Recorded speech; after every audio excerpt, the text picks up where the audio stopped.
Hello, everyone. My name is Paul Hamilton, and I'm reading to you today from sunny Arizona. My paper today is called Trump, Macbeth, and Complicity in the State of Emergency. The June 2018 cover of Time magazine depicts Donald Trump, President of the United States, staring into a mirror. Reflected back is an image of Trump dressed as king. The title simply says, King Me. But if Americans know anything about history, it is that the President of the United States is not a monarch or a dictator. In a democracy, isn't it true that no one is above the law? The answer is not as clear as we would hope.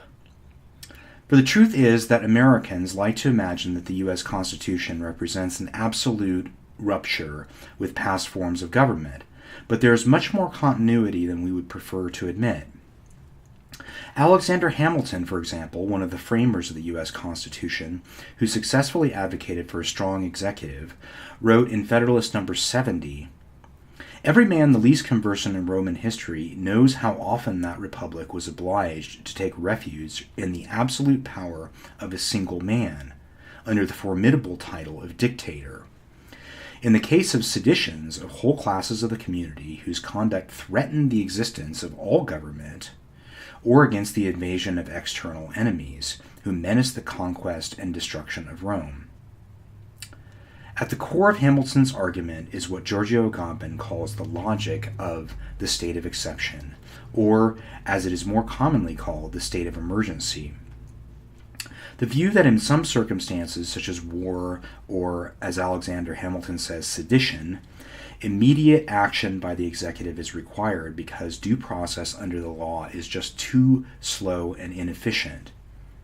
In other words, for Hamilton, the sovereign mediates between the normal case, which is governed by the law, and the exceptional case, later referred to by theorists as the event, which signifies rapidly unfolding situations that require an executive decision which cannot be anticipated by the law. Carl Schmitt, in his book Political Theology, 1922, describes this ability to declare an exception to the law as the essential attribute of the sovereign. Sovereign is he that decides on the exception, Schmitt says. Agamben, in Homo Sacer in 1998 and State of Exception 2005, further elaborates on Schmitt's view, arguing that without the sovereign exception, the normal operation of the law has no meaning, because without the exception, there is no way to distinguish between the chaos of unfolding situations and the orderly framework of normal life. More, violence as both the emergency power of the sovereign and the imbrication of codified punishments is not outside the law, but the origin of the law. It provides its sphere of reference. As Agamben writes, the sovereign stands outside the juridical order and nevertheless belongs to it. This means that the paradox can be formulated in this way: the law is outside of itself.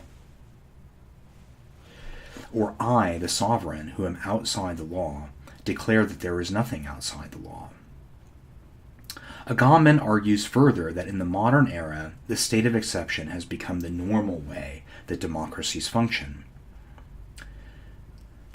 Before the presidency in the United States of Donald Trump, among the emergency measures initiated by George W. Bush and extended by Barack Obama were the establishment of Guantanamo Bay Detention Camp, drone strikes which are used for extrajudicial executions, government-sponsored abduction and extrajudicial transfer of people to nations known to practice torture, the warrantless surveillance of private emails, Skype chats, and other online communications, the establishment of sex offender registries and so-called medical facilities like Coalinga State Hospital in California, in which sex offenders who have served a lawful prison sentence are later detained indefinitely until they undergo successful conversion therapy.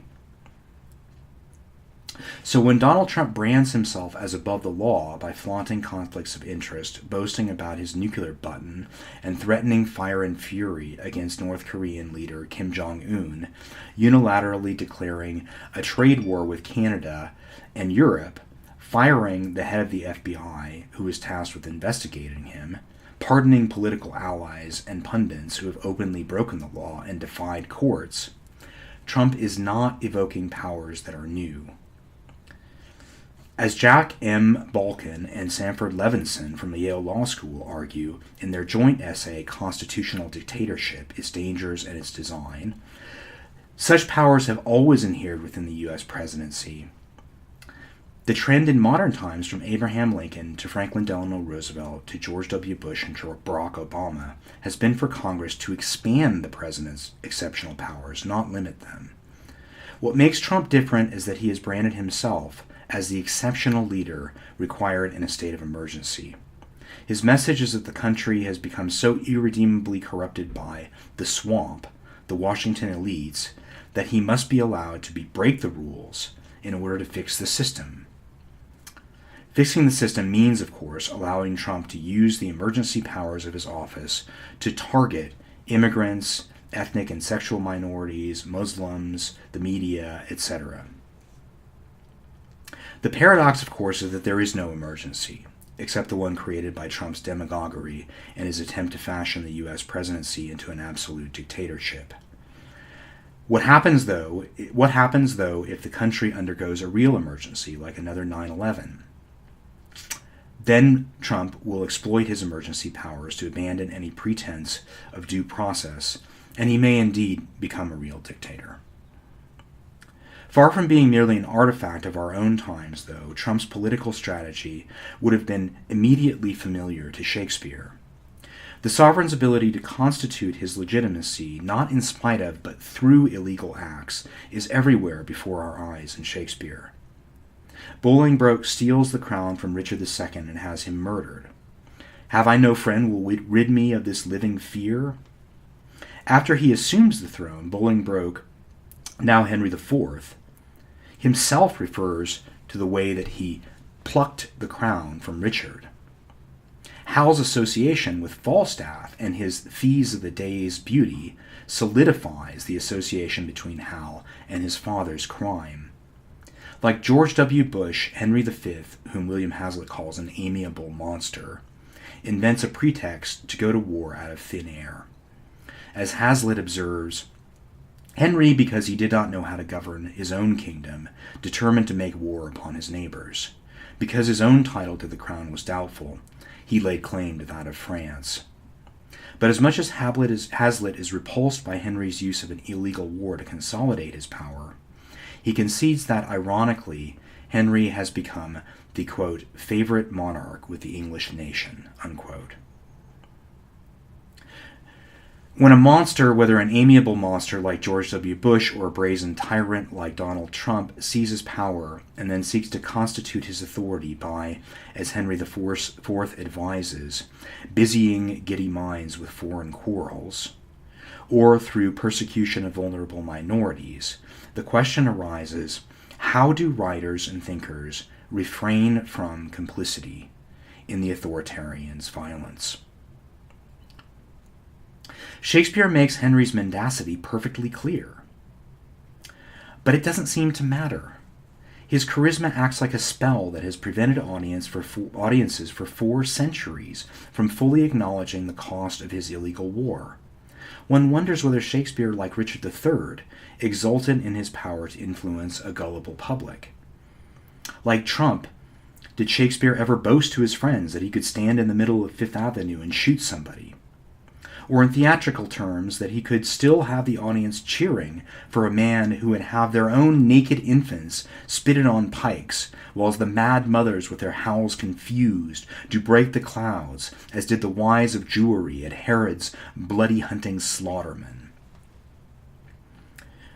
Saturday Night Live, in one of its most effective satirical barbs, targeted Ivanka Trump with a mock commercial for a perfume called Complicity. It is a seductive fragrance, but even a master of manipulation knows that a crowd can just as quickly turn on him. In Julius Caesar, Mark Antony's demagoguery effortlessly stirs a crowd to indiscriminate violence, most significantly against the innocent poet Cinna. "Tear him to pieces! He's a conspirator! I am Cinna the poet! I am Cinna the poet! Tear him for his bad verses! Tear him for his bad verses! I am not Cinna the conspirator. It is no matter! His name's Cinna! Pluck but his name out of his heart and turn him going! If Shakespeare did ever worry about the audience complicity he forged, is it possible that when he came to write his great tragedies, that he attempted entirely to rethink the mechanism of audience identification? If Shakespeare did, he may have come to recognize that exceptional violence, such as Henry's, cannot be merely externalized. If it is, then the magic trick of demagoguery works, and the audience merely cheers as the slaughter proceeds. In order to cultivate a deeper inward awareness of violence depicted on the stage, Shakespeare may have recognized a convergence between the violence of the sovereign to constitute his or her own power and sexual desire, which is something that we all collectively share. In other words, Shakespeare may have intuited that the origin of state power and of desire are coeval, that they feed upon one another. For the sovereign does not merely consolidate his power, he does so by absorbing the black and deep desires of the public. The sovereign incorporates desire by realizing the public's fantasies of transgression. The law incorporates desire through the public's sadism. Trump can grab women by the pussy. Jeff Sessions, the Attorney General, will lock immigrant children up in cages and imprison anyone sneaking a puff of marijuana. As Terry Eagleton writes, the law is not the opposite of desire, but the taboo which generates it in the first place. Paradoxically, it is only through the law that we can have access to the desire which it prohibits, since the prohibition is the first we learn of it. As St. Paul writes in his letter to the Romans, if it had not been for the law, I should not have known sin. I should not have known what it is to covet, if the law had not said, you shall not covet. This is why for Freud there is an unholy alliance between the superego Jeff Sessions and the id Trump. The superego attempts to conceal what it regards as its shameful origin in the id by overcompensating with sadistic violence. The threat of wayward desire, though, is that, since it doesn't recognize the law, it will, like Caliban, attempt to establish a kingdom of its own to rival and overturn authority. So Milton declares of Satan, he in the serpent perverted Eve, when he really means that Satan has gotten the first convert to a kingdom that rivals God's. As Jonathan Dollimore argues, perverse desire and insurrection are inextricably bound. As a consequence, in Shakespeare, the signifiers of the perverse and the usurper often converge. So at the end of Henry VI, Part 3, the future tyrant Gloucester declares, Then since the heavens have shaped my body so, let hell make crooked my mind to answer it. Here a crooked body and mind become a crooked destiny. Ontology, rather crudely and obviously, becomes teleology. In King Lear, the pattern is reversed. Gloucester's sexual waywardness, his adultery committed in the lusty stealth of nature, leads to the birth of the bastard Edmund, a thwart, disnatured torment, who betrays his brother, compromises his father, leading to his blinding, and exposes the French plot to restore Lear to the throne. Gloucester's momentary swerve upends the play's political order. Desire is that powerful. But the play that best captures the convergence of sovereignty, the state of emergency, and dissident knowledge is Macbeth. For Macbeth is about the horrifying discovery that sovereign power cannot be legitimized except through an unending series of murders, which recall the lawless olden time ere humane statute purged the gentle wheel. And it was also written during the closest equivalent in early modern England to a state of emergency, the year the gunpowder plot of 1605 was discovered. Shakespeare had used the transgressive content of fantasy as a central motif in major plays before. In Othello, the recurring fantasy is sexual intercourse between Desdemona and Othello, which Iago equates with bestiality. Even now, very now, an old black ram is tupping your white ewe. In Hamlet, the recurrent fantasy is the adulterous and incestuous sex of Claudius and Gertrude, the rank sweat of an enseamed bed. In Macbeth, it is the murder of King Duncan that is first imagined by Lady Macbeth's vivid anticipation of the murder, followed by Macbeth's cooing admiration. When Duncan is asleep, whereto the rather shall his day's hard journey soundly invite him, his two chamberlains will I, with wine and wassail, so convince that memory the warder of the brain shall be a fume, and the seat of reason a limbeck only. When in swinish sleep their drenched natures lie as in a death, what cannot you and I perform upon the unguarded Duncan? What not put upon his spongy officers, who shall bear the guilt of our great quell? And Macbeth replies, Bring forth men-children only, for thy undaunted mettle should compose nothing but males. Since 1351, it had been treason in England to compass or imagine the death of the king, let alone conceive of treasonous murder as the performance of a sex act. After the gunpowder plot had been discovered, this law was quietly overlooked because it was necessary for King James's government to allude to regicide in order to rationalize the crackdown on Catholics and the severity of the punishment for the suspected offenders. Of course, in the past, Shakespeare had depicted the murder of any number of sovereigns in his plays, whose stories derived from sources at a safe historical distance. But what Shakespeare does here is to take the murder entirely offstage. Fantasy, though, proves to be perhaps even more dangerous than direct representation. The central feature of Lady Macbeth's description, manhood, drunkenness, sex, and murder, are unconsciously repeated by the garrulous drunken porter of Hellgate, who is roused after Duncan's murder to answer the urgent knocking at the south entry. Thereafter, the motif repeats like the knocking, again and again and again throughout the remainder of the play. Faith, here's an equivocator that could swear in both the scales against either scale, who committed treason enough for God's sake, yet could not equivocate to heaven. Oh, come in, equivocator. The reference to equivocation is an allusion to Father Garnet, who was a Jesuit priest who heard the confession of the conspirators in the gunpowder plot, though he did not otherwise participate, and was nonetheless executed for treason. He became associated with the doctrine of equivocation that came to symbolize the treachery of the undivulged pretense of treasonous malice. The porter's joke echoes one that was making the rounds that spring. It is looked Garnet will equivocate at the gallows, but he will be hanged without equivocation. Once he finally lets Macduff in, the self-styled porter of Hellgate continues to harp on drink, sex, and Garnet's equivocation. Lechery, sir, it provokes and unprovokes. It provokes the desire, but it takes away the performance. Therefore, much drink may be said to be an equivocator with lechery. It persuades him and disheartens him, makes him stand to and not stand to. In conclusion, equivocates him in his sleep, and giving him the lie, leaves him.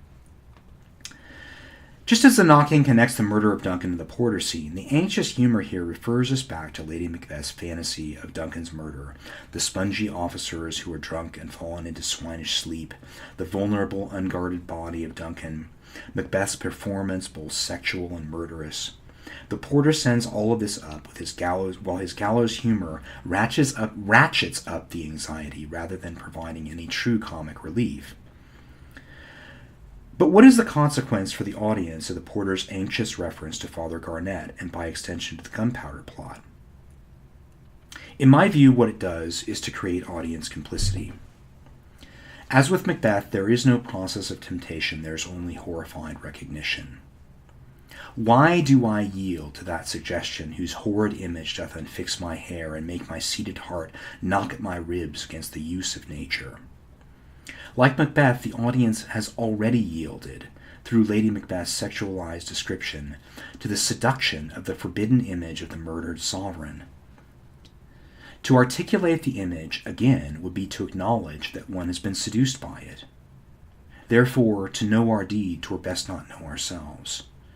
The audience can retreat to the safety of knowing a familiar self, or it can recognize a secret affinity with a perverse image, but not both.